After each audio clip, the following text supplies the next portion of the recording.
اپنے بھی خفا مجھ سے بیگانے بھی ناخوش کہ میں زہر حلاحل کو کبھی کہہ نہ سکا قند کہتا ہوں وہی بات سمجھتا ہوں جسے حق نابلائے مسجد ہننا تہذیب کا فرزند. جب بندہ سچ بولنا شروع کر دے نا تو پھر اپنے سگے بھی ناراض ہو جاتے ہیں. جب بندہ حق بولنا شروع کر دے تو قریبی دوست بھی ساتھ چھوڑ دیتے ہیں. حق کی بات کہو تو سگا بھائی بھی ناراض ہو جاتا ہے.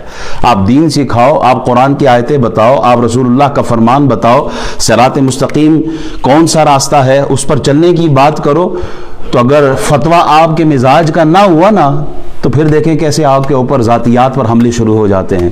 دیکھیں آپ پر پھر کیسے تنقید شروع ہو جاتی ہے. پھر آپ بھی پسند نہیں آئیں گے کیونکہ فتویٰ آپ نے ان کے مزاج کا, ان کی مرضی کا نہیں دیا.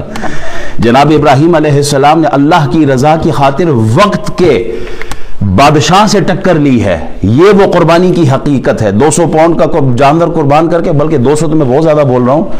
اب تو لوگ ڈھونڈ رہے ہوتے ہیں کہ جناب کوئی ایسی جگہ بتائیں جہاں مال تھوڑا دینا پڑے اور قربانی بھی ہو جائے.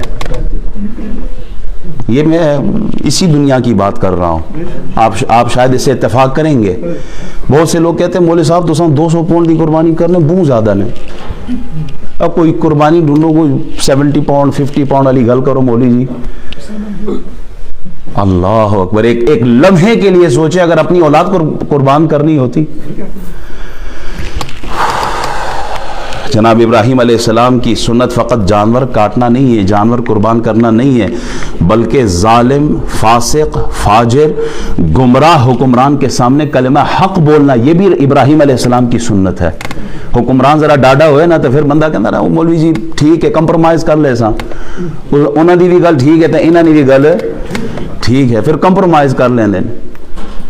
ابراہیم علیہ السلام کی سنت فقط جانور کاٹنا نہیں ہے بلکہ ظالم کے سامنے کلمہ حق بلند کرنا, یہ بھی ابراہیم علیہ السلام کی سنت ہے. نمرود جیسا ظالم بادشاہ جو اکیلا پوری دنیا کا بادشاہ تھا,